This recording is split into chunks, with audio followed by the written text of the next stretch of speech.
ఇక్కడ మనం ఏ సాధన చేసినా, ఏ అనుష్ఠానం చేసినా, ఏం చేసినా కూడా అన్నిటికీ కూడా గురువు యొక్క మార్గదర్శనంతోనే చెయ్యాలి. గురుముఖతనే ఉపదేశాదుల్ని తీసుకొని మార్గదర్శనాన్ని పొంది చెయ్యాలి అనేది పరమ సిద్ధాంతం.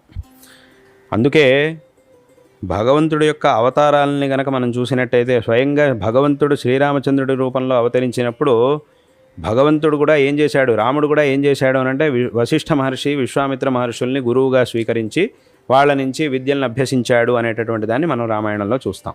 అలాగే కృష్ణ పరమాత్మగా భగవంతుడు అవతరించినప్పుడు ఆ కృష్ణ పరమాత్మ సాందీపని మహర్షి దగ్గర అధ్యయనం చేసినటువంటి విషయాన్ని మనం పురాణంలో చూస్తూ ఉన్నాం. శంకర భగవత్పాదాచార్యుల వారు, గోవింద భగవత్పాదాచార్యుల వారి దగ్గర నుంచి సన్యాస మహావాక్యాది ఉపదేశాలని, క్రమ సన్యాసం మహావాక్య ఉపదేశాదులు అన్నిటిని కూడా పొంది ఉన్నారు అనేటటువంటి దాన్ని మనం చూస్తూ ఉన్నాం. భగవంతుడు సర్వజ్ఞుడు అయినప్పటికీ తన అవతారాల్లో ఇలా ఎందుకు చేస్తున్నాడు అని అంటే మనందరికీ తెలియజేస్తున్నాడు.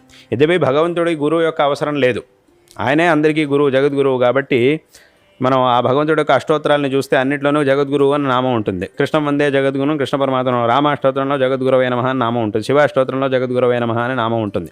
కాబట్టి సమస్త జగత్తుకి ఆది గురువు భగవంతుడే. ఆ భగవంతుడిని మనం నారాయణుడు అంటామో, శివుడు అంటామో, దేవి అంటామో, ఆ పేర్లన్నీ అవన్నీ వేరు. ఆ పేర్లు అవన్నీ వేరైనా కూడా భగవంతుడు ఉన్నాడు. ఆ భగవంతుడికి ఈ నామములు, ఈ రూపములు అన్నీ కూడా. కాబట్టి అందరికీ కూడా గురువు భగవంతుడు. అటువంటి భగవంతుడు కూడా అవతరించినప్పుడు మాత్రం, ఒక మనిషిగా అవతరించినప్పుడు మాత్రం గురువుని ఆశ్రయించి గురువు మూలకంగా అధ్యయన లీలలన్నింటినీ భగవంతుడు చూపించాడు. ఎందుకు అలా భగవంతుడు చేశాడు అని అంటే, భగవద్గీతలోనే భగవంతుడు చెప్పాడు, యద్యదాచరతి శ్రేష్ఠస్తత్తదేవేతరో జనః సయత్ ప్రమాణం కురుతే లోకస్తదను వర్తతే అని. అంటే భగవంతుడే అలా చేశాడు. భగవంతుడికి అవసరం ఉందా లేదా అనేది వేరే విషయం. కానీ భగవంతుడు అలా చేసినప్పుడు మనం ఏం చేస్తామనంటే, భగవంతుడే అలా చేశాడు కాబట్టి ఇంకా మన గురించి ప్రత్యేకంగా చెప్పాల్సిన అవసరం లేదు. మనం ఖచ్చితంగా గురువుని ఆశ్రయించి గురుముఖతః అధ్యయనం చెయ్యాలి అనేటటువంటి విషయాన్ని మనం తెలుసుకోవడం కోసం భగవంతుడు అలా చేశాడు. దీన్నే లోక సంగ్రహం అని అంటారు శాస్త్రంలో. కాబట్టి భగవంతుడు తప్పకుండా అందరూ కూడా గురుముఖతః అధ్యయనం చెయ్యాలి అనే విషయాన్ని స్పష్టంగా తన అవతారాల్లో తన ఆచరణ మూలకంగా చెప్పి ఉన్నాడు.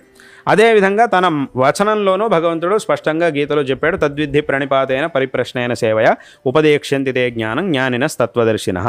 అలాగే ఉపనిషత్తులు కూడా స్పష్టంగా చెప్తున్నాయి, తద్విజ్ఞానార్థం స గురుమేవాభిగచ్చే సమిత్పాణి శ్రోత్రియం బ్రహ్మనిష్టం.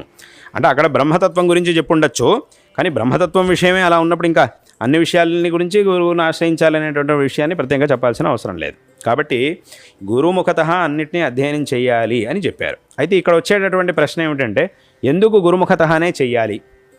నాకు ఆ సామర్థ్యం ఉంది, సామర్థ్యం లేనివాడు కావాలంటే గురుముఖతః అధ్యయనం చేస్తాడు. సామర్థ్యం బాగా బుద్ధిశాలి అయినటువంటి వాడు గురువుని ఎందుకు ఆశ్రయించడం? వాడికే అన్నీ తెలుసుకోగలిగే సామర్థ్యం ఉంది. ఒక పుస్తకాన్ని పెట్టుకొని అధ్యయనం చేయడం మొదలెట్టాడు అని అంటే అన్నీ వాడికే తెలిసిపోతాయి, అంత సామర్థ్యం ఉంది. ఇది ఎందుకు చెప్పారు, ఏది ఎందుకు చెప్పారు అనే దాన్ని తెలుసుకునే బుద్ధిశక్తి ఉన్నప్పుడు గురువుని ఎందుకు ఆశ్రయించాలి అని ఒక ప్రశ్న వస్తుంది. కానీ ఇక్కడ మనం తెలుసుకోవాల్సినటువంటి విషయం ఏమిటంటే, ఎంత సామర్థ్యం ఉన్నా కూడా కొంతవరకు మాత్రమే మన బుద్ధితో మనం తెలుసుకోగలుగుతాం. ఇంకా మన బుద్ధితో ఊహించలేనటువంటి విషయాలు శాస్త్రముల్లో ఉండనే ఉంటాయి. ఆ విషయాల్ని గురుముఖతఃనే మనం తెలుసుకోవాలి. అలాగే ఆ గురువు తన గురువు నుంచి తెలుసుకొని ఉండాలి. ఆ గురువు తన గురువు నుంచి, తన గురువు నుంచి, తన గురువు నుంచి ఇలా ఎక్కడికి వెళ్తుంది? ఆ గురువు ఆయన యొక్క గురువు, ఆయన యొక్క గురువుని ఇలా ఎక్కడికి వెళ్ళి ఆగుతుంది? ఈశ్వరుడి దగ్గర ఆగుతుంది. ఈశ్వరుడికి మళ్ళీ ఇంకో గురువు లేరు కాబట్టి ఇంకా ముందుకు వెళ్ళదు. కాబట్టి ఈ వైదిక విద్య అనేది ఏదైతే ఉందో, లౌకికమైన విద్యల విషయం వేరు, కానీ వైదికమైనటువంటి విద్య అనేది ఏదైతే ఉందో దీంట్లో గురుముఖతః మనం ఉపదేశం పొందడం అనేది చాలా అవసరం. ఇందులో ఏమాత్రం సందేహం లేదు. ఎందుకంటే ఇప్పుడు చెప్పినట్టుగా ఎంత సామర్థ్యం ఉన్నా కూడా కొన్ని విషయాలు ఇంకా సూక్ష్మమైనటువంటి శాస్త్రముల్లో ఉండనే ఉంటాయి. ఆ విషయాల్ని మనం గురుముఖతఃనే తెలుసుకోవాలి. ఎందుకంటే గ్రంథాల్లో కూడా అన్ని విషయాల్ని చెప్పరు, ముఖ్యమైనటువంటి విషయాల్ని మాత్రం చెప్తారు. కానీ ఆ విషయాన్ని అక్కడ ఎందుకు చెప్పారు, దాని మూలం ఏమిటి అనే దాన్ని అనేటటువంటి జ్ఞానం ఏదైతే ఉందో అది గ్రంథముల ద్వారా రాదు, ఉపదేశముల మూలకంగానే ఆ జ్ఞానం అనేది రావాలి. ఆ ఉపదేశం అనేది మనకి లభించాలంటే గురువు దగ్గరికి వెళ్ళాలి. కాబట్టి గ్రంథాల్లో చెప్పబడేటటువంటి విషయాలు కొన్ని, ఎందుకంటే అన్ని విషయాల్ని గ్రంథాల్లో చెప్పలేరు. అలా చెబుతూ పోతే గ్రంథం అనేది చాలా పెద్దదైపోతుంది. కాబట్టి అన్ని విషయాల్ని చెప్పరు, ముఖ్యమైనటువంటి విషయాల్ని చెప్తారు. ఆ విషయాలకి మూలంగా కొన్ని విషయాల్ని ఉపదేశ పరంపరలో వస్తాయి, కొన్ని విషయాలు గ్రంథ పరంపరలో వస్తాయి, కొన్ని విషయాలు ఉపదేశ పరంపరలో వస్తాయి. కాబట్టి ఎక్కడ ఏ విషయం అనేది దాని వెనక ఉన్నది అనే దాన్ని మనం నిర్ణయించలేం. కాబట్టి అది గురుముఖత అధ్యయనం చేసినప్పుడు మాత్రమే గురువు దాన్ని చెప్పగలుగుతాడు, గురుముఖత మనం తెలుసుకోగలుగుతాం. కాబట్టి గురుముఖత అధ్యయనం అనేది చాలా అవసరం. ఇప్పుడు మీరు చెప్పినట్టుగా ఏదో ఇంటర్నెట్లో అక్కడంతా ఏదో పుస్తకాలు అవన్నీ ఉన్నాయి, గోప్యంగా ఉండవలసిన విషయాలను కూడా అక్కడ చెప్తున్నారు అని అంటున్నారు. కానీ అవి కూడా వాళ్ళు సరిగ్గా చెప్తున్నారా లేదా ఏమిటి అనే దాన్ని తెలుసుకొనే మనం ఆ విషయాల్ని తెలుసుకోవాలి. అంటే ఇక్కడ ఏదో పుస్తక రూపంలో ఉన్నదాన్ని ఇప్పుడు అందరూ చూసేట్టుగా ఏదో ఇంటర్నెట్లో పెట్టారు, అందరూ చూస్తున్నారు. అందరూ చూసినా కూడా అక్కడ ఏదో విషయం ఉంది సరే, ఆ పుస్తకంలో ఉన్న విషయం ఉంది సరే, కానీ ఆ విషయాన్ని తెలుసుకోవాలంటే మళ్ళీ గురుముఖత సాంప్రదాయికమైనటువంటి గురుముఖం నుంచే మళ్ళీ మనం తెలుసుకోవాలి. అది నాకు అవసరం లేదు, నేను ఇక్కడ ఏదో ఉంది కదా దాన్ని చూసి ఏదో సాధన చేసేస్తాను అంటే మాత్రం అది అయ్యే పని కాదు. కాబట్టి ప్రతి విషయంలో ఇది ఒట్టి శాస్త్రముల యొక్క విషయంలో మాత్రమే కాదు, లౌకికమైనటువంటి విషయాల్లో కూడా అంతే. అందుకే ఒక పుస్తకంలో ఉన్నటువంటి విషయాల్ని మాత్రమే తీసుకొని ఇది ఇలాగా అని మనం నిర్ణయం చేయలేము అనేటటువంటి విషయాన్ని ప్రత్యేకంగా చెప్పాల్సినటువంటి అవసరం లేదు. కాబట్టి లోకంలోనే ఎన్నో విషయాలు ఇలాంటివి ఉంటాయి. నేరుగా అక్కడ ఉన్న మాటను అలాగే తీసుకొని మనం వెళ్ళాము అంటే పని జరగదు. దానికి ఒక అర్థం ఉంటుంది, ఆ మాట వెనకాల ఒక అర్థం ఉంటుంది.